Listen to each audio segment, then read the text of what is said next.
아델의 아침은 태우 회장의 이름으로 시작됐지만 그 이름이 하루 끝까지 회장실에 남아있을지는 누구도 장담하지 못했다. 밤새 다니와 진주는 박철수가 남긴 흔적을 따라 움직였고 김명희가 건넨 작은 상자 속 붉은 열쇠는 백준기가 마지막까지 지키려 했던 비밀의 문을 여는 유일한 단서가 되었다. 태우 회장은 다니가 버린 팔찌를 손에 쥔 채 두 여자가 이미 자신의 감시망을 벗어났다는 사실을 깨달았고 그 순간부터 아델 안의 모든 사람에게 보이지 않는 추적 명령이 내려졌다. 다니는 차 안에서 아무 말도 하지 않았다.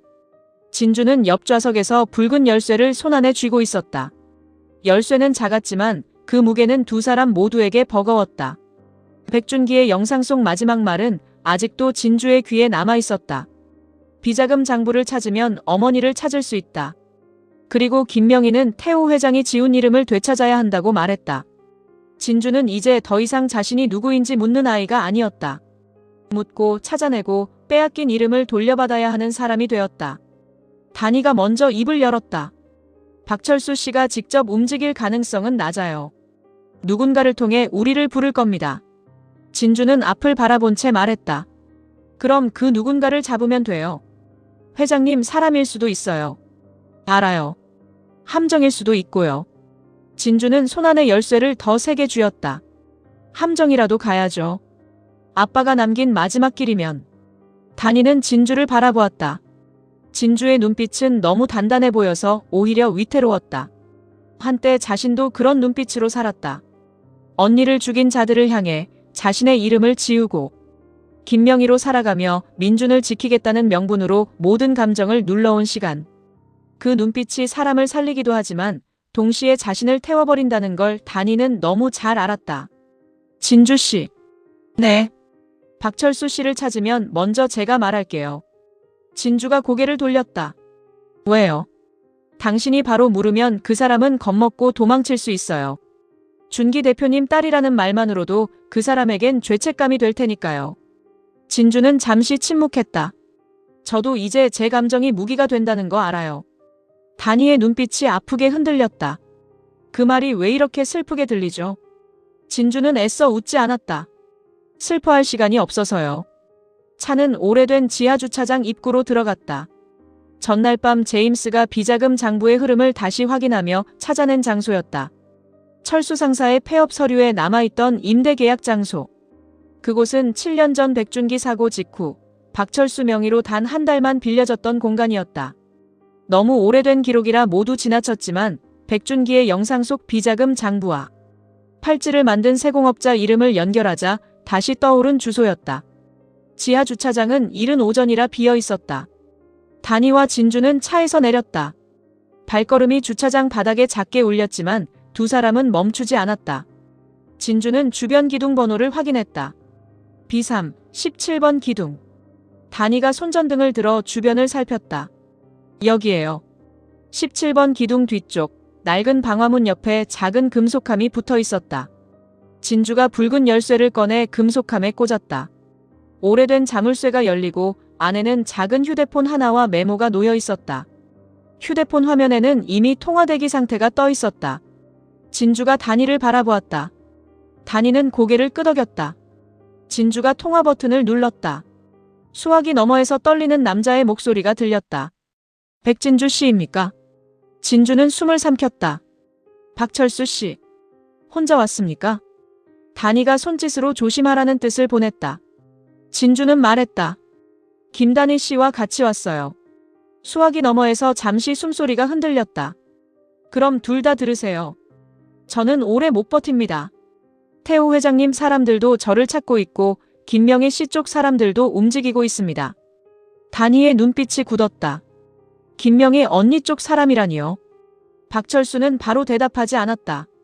그분은 당신들이 생각하는 것보다 많은 걸 숨기고 있습니다. 진주의 손이 떨렸다. 우리 아빠 사고 당일 당신이 본 걸 말해요. 백준기 대표님은 죽을 사람이 아니었습니다.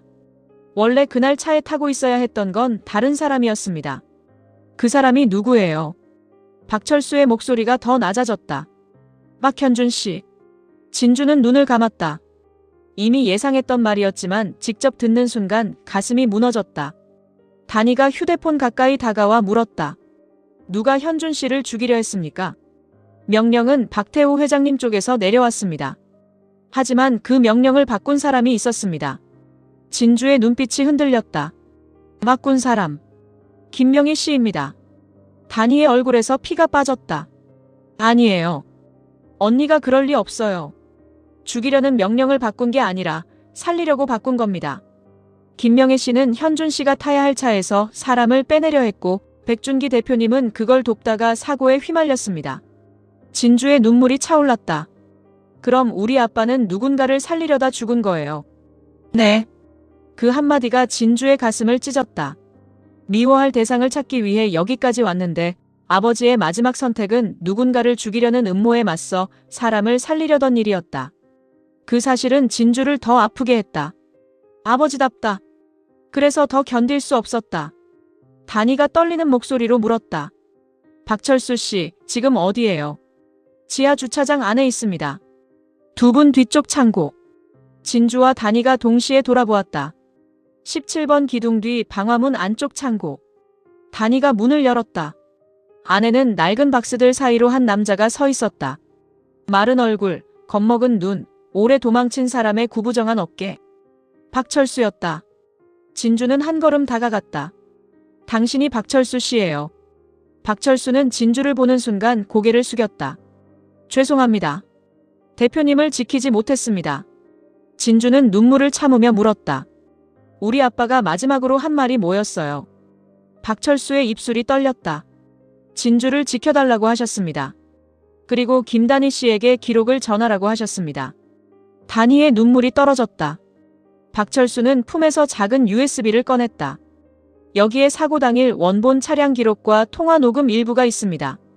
태호 회장님이 지시한 내용, 폭발 장치가 어디서 만들어졌는지, 누가 옮겼는지 전부는 아니지만 시작은 됩니다. 진주의 손이 굳었다. 폭발 장치요. 박철수는 고개를 끄덕였다. 백준기 대표님 사고는 단순 교통사고가 아니었습니다. 차량을 세우고 겁만 주려던 계획이 아니었어요. 처음부터 차량을 폭파해 증거와 사람을 같이 없애려 했습니다. 단희는 USB를 받아들었다. 이걸로 회장님을 잡을 수 있겠네요. 박철수의 얼굴이 굳었다. 잡을 수는 있습니다. 하지만 조심하십시오. 태호 회장님이 무너지면 정란 사모님과 최유나 씨가 가만히 있지 않을 겁니다. 둘 다 자신이 살기 위해 회장님을 구하려 들 겁니다. 진주는 이를 악물었다. 그럼 더 빨리 움직여야 해요. 그 시각 아델 저택 안쪽 방. 정란은 한여복 차림으로 창밖을 보고 있었다. 겉보기에는 무너진 여자였지만 그녀의 눈은 계속 움직였다. 태호 회장이 진짜 위기에 몰리면 자신에게도 기회가 온다. 태호 회장이 잡히면 아델은 공백이 생기고 현준이 다시 후계 구도에 들어갈 수도 있다. 그러나 태호가 완전히 무너지면 현준의 출생과 7년 전 사고까지 함께 터질 것이다. 정란은 태호를 증오했지만 지금은 그 남자를 완전히 죽게 둘 수 없었다. 방문이 조용히 열렸다. 유나가 들어왔다. 정란은 돌아보지 않고 말했다. 너는 참 자주도 오네. 유나는 손에 10억 손해배상 서류를 들고 있었다. 사모님도 제 도움이 필요하실 텐데요. 정란은 그제야 돌아보았다. 내 도움이 필요한 건 너겠지. 유나는 숨을 고르며 다가왔다. 회장님이 체포되면 아델 법무팀이 흔들려요. 그럼 제 소송도 멈출 수 있어요. 하지만 회장님이 완전히 무너지면 저까지 7년 전 사건 공범으로 끌려갈 수 있어요.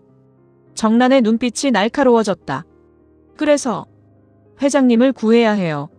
적어도 지금 당장은. 정란은 웃었다.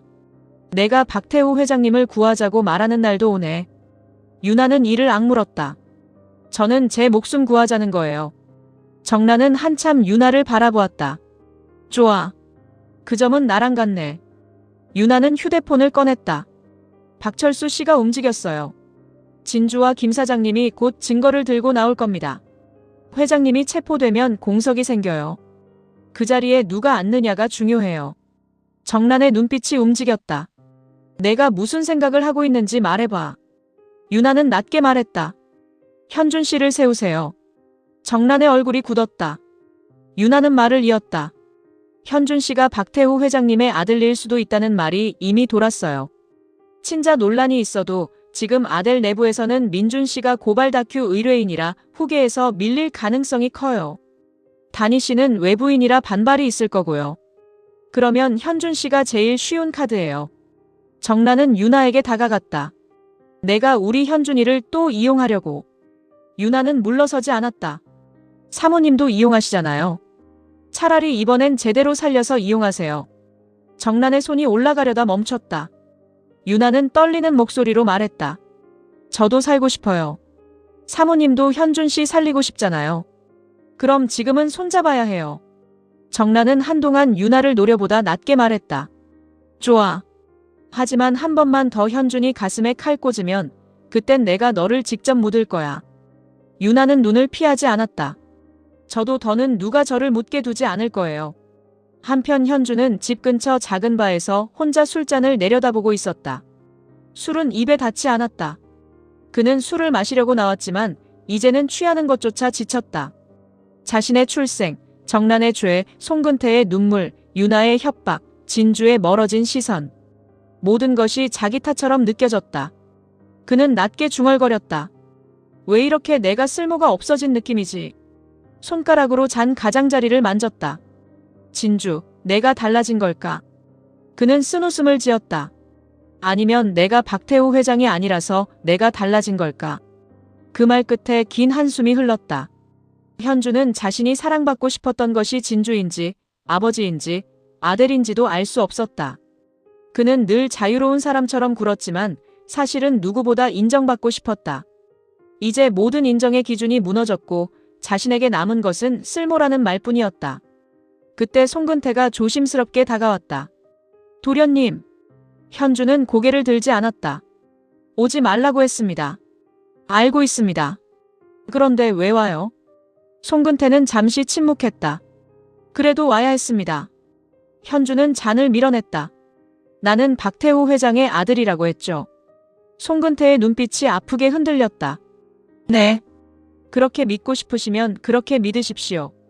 현준이 고개를 들었다. 송근태는 낮게 말했다. 그래도 저는 지킬 겁니다. 현준의 입술이 떨렸다. 누가 지켜달랬어요? 도련님이 원하지 않아도 제가 해야 할 일이 있습니다. 현준은 웃었다. 당신들 모두 그래요. 내 뜻은 묻지도 않고 지킨대요. 엄마도 당신도 진주씨도. 그래서 내가 이렇게 됐잖아요. 송근태는 고개를 숙였다. 죄송합니다. 현주는 눈을 감았다. 그 말도 지겨워요. 송근태는 더 다가가지 못했다. 그러나 돌아서지도 않았다. 현준이 끝내 무너지지 않도록 멀리서라도 지키기로 했다. 그 무렵 다니와 진주는 박철수를 데리고 주차장을 빠져나가려 했다. 박철수는 계속 뒤를 돌아보았다. 누군가 자신을 따라오는지 두려워했다. 진주는 USB를 가방 안쪽에 넣고 다니는 제임스에게 위치를 보냈다. 진주가 박철수에게 물었다. 이 증거 왜 이제야 내놨어요? 박철수는 고개를 숙였다. 무서웠습니다. 그분들은 사람을 사고처럼 없애는 사람들이니까요. 다니가 낮게 말했다.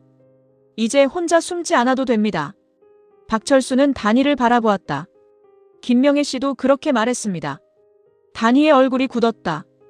언니가요. 그분이 저를 한 번 살렸습니다. 하지만 자신은 나오지 못했습니다. 누군가를 지키려면 자신이 사라져야 한다고 했습니다. 진주는 조용히 물었다. 그 누군가가 저였나요? 박철수는 대답하지 못했다. 그 침묵이 답처럼 느껴졌다. 바로 그때 주차장 입구 쪽에서 차량 한 대가 들어왔다. 다니와 진주는 동시에 박철수를 뒤로 세웠다. 차에서 내린 사람은 강 실장이 아니었다. 경찰이었다. 그러나 그들은 다니와 진주를 향해 오지 않았다. 경찰 중 한 명이 다니에게 고개를 숙였다. 김다니 씨 맞으십니까? 다니가 경계하며 말했다. 네. 제보하신 자료 일부 확인됐습니다. 박태호 회장님 관련 압수수색과 긴급 체포 절차가 진행됩니다. 진주의 눈이 흔들렸다. 다니는 USB를 바라보았다. 벌써요. 경찰은 고개를 끄덕였다. 폭발물 제조 및 사용 혐의가 포함되어 있습니다. 박철수 씨 신변도 보호하겠습니다. 박철수는 다리가 풀릴 듯 비틀거렸다. 진주는 그의 팔을 잡아 세웠다. 다니는 잠시 눈을 감았다가 떴다. 복수의 문이 정말로 열리고 있었다. 그러나 그 문 너머에 무엇이 있는지는 아직 아무도 몰랐다. 아델 본사 회장실. 태우 회장은 서류를 보며 앉아 있었다. 강 실장이 급히 들어오려다 비서에게 막혔고 곧 비서가 얼굴이 하얗게 질린 채 회장실 문 앞에 섰다. 회장님. 태우 회장은 고개를 들었다. 무슨 일이지? 비서는 말을 잇지 못했다. 큰일 났습니다. 당장 피하셔야 됩니다. 태우 회장의 눈빛이 변했다. 누가 왔나? 그 말이 끝나기도 전에 회장실 문이 열렸다. 경찰들이 들어섰다. 태우 회장은 천천히 자리에서 일어났다. 그의 얼굴에는 처음으로 계산이 따라오지 못한 당황이 스쳤다. 이게 무슨 짓입니까? 경찰이 앞으로 나섰다. 박태우 씨. 그 호칭에 태우 회장의 얼굴이 굳었다. 회장님이 아니라 박태우 씨. 권력의 껍질이 벗겨지는 첫 순간이었다. 경찰은 체포영장을 제시했다. 당신을 폭발물 제조 및 사용 혐의로 긴급 체포합니다. 강 실장이 막아서려 했지만 다른 경찰이 제지했다. 태우 회장은 뒤로 물러서지 않았다. 그러나 손목에 수갑이 채워지는 순간 그의 눈빛이 흔들렸다. 누가 제보했지? 경찰은 대답하지 않았다. 태우 회장은 회장실 문 쪽을 바라보았다. 그곳에 단이가 서 있었다. 그리고 그 뒤에 진주가 있었다. 두 사람은 아무 말도 하지 않았다. 태우 회장은 단이를 노려보았다. 김 사장. 단이는 흔들리지 않았다. 회장님, 이제 법 앞에서 말씀하시면 됩니다. 태우 회장의 입가가 비틀렸다. 너는 내가 이겼다고 생각하나? 진주가 한 걸음 앞으로 나섰다. 아직 시작도 안 했습니다. 태우 회장의 눈빛이 진주에게 향했다. 백진주, 내가 찾는 진실은 나를 잡는다고 끝나지 않는다. 진주는 눈물을 삼키며 말했다. 그래도 오늘은 여기까지 오셨네요. 경찰들이 태우 회장을 데리고 나갔다. 회장실 문 밖에는 직원들이 모여 있었다. 누구도 소리내어 말하지 못했다. 박태우 회장이라는 이름이 수갑을 찬 채 지나가고 있었다. 아델의 절대 권력이 처음으로 사람들 앞에서 끌려나가는 순간이었다. 단이는 빈 회장실 안에 남았다. 회장님의 의자, 넓은 책상, 벽에 걸린 아델의 상징. 그 모든 것이 갑자기 주인을 잃었다. 단이는 의자를 바라보았다. 그 자리에는 피와 거짓과 돈과 죽음이 쌓여 있었다. 언니의 삶을 빼앗고 민준을 외롭게 만들고 진주의 아버지를 죽음으로 몰고 현준을 존재의 죄 속에 던진 자리였다. 한 선생이 조용히 들어왔다. 단이는 놀라 돌아보았다. 선생님. 한 선생은 빈 회장 자리를 바라보았다. 이제 공석이 됐군요. 단이는 숨을 삼켰다. 한 선생이 그녀를 보았다. 김단희 씨가 직접 회장 자리에 앉는 겁니다. 단이는 놀라 반문했다. 제가 직접 회장 자리예요. 한 선생은 흔들림 없이 말했다. 좋은 기회 아닙니까? 너무 오래 고민하지 마세요. 단이는 회장 의자를 바라보았다. 저 자리는 제가 원했던 자리가 아닙니다. 원하지 않아도 해야 하는 자리가 있습니다. 제가 저 자리에 앉으면 진주 씨는 어떻게 생각하겠습니까? 민준이는요? 현준 씨는요? 한 선생은 조용히 답했다. 그들이 어떻게 생각할지보다 당신이 그 자리에 앉아 무엇을 할지가 먼저입니다.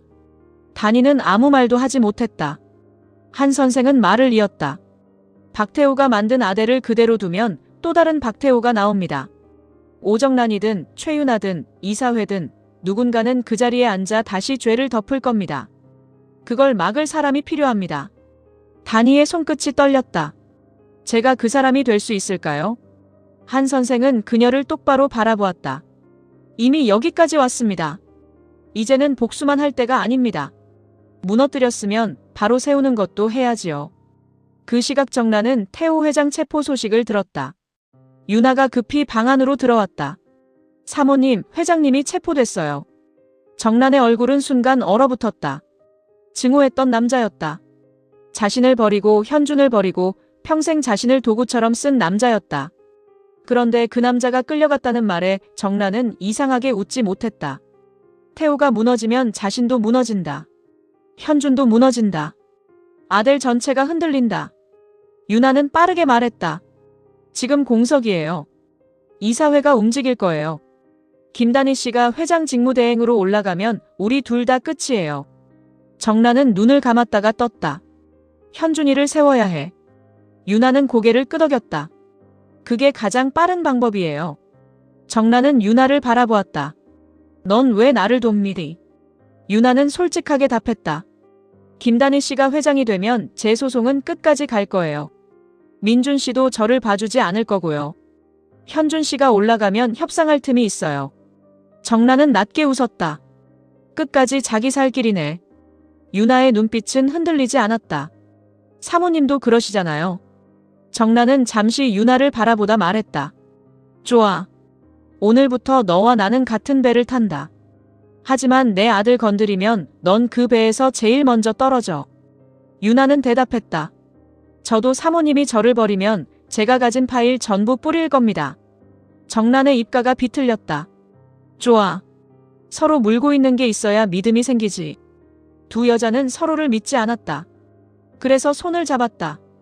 아델 본사 회의실. 이사회가 긴급 소집됐다. 태우 회장의 체포 소식은 이미 내부에 퍼졌고 언론도 움직이기 시작했다. 민주는 굳은 얼굴로 회의실에 들어섰다. 진주는 회의실 밖에서 그를 기다렸다. 민준 씨. 민주는 멈췄다. 아버지가 체포됐어요.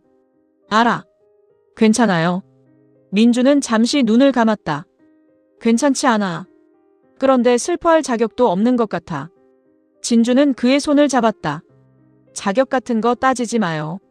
민주는 그녀를 바라보았다. 진주는 낮게 말했다. 아버지였잖아요. 그 한마디에 민준의 얼굴이 무너질 듯 흔들렸다. 태우 회장이 어떤 죄를 지었든 민준에게는 평생 사랑받고 싶었던 아버지였다. 그리고 이제 그 아버지가 수갑을 찬 채 끌려갔다. 민주는 진주의 손을 아주 잠깐 잡았다가 놓았다.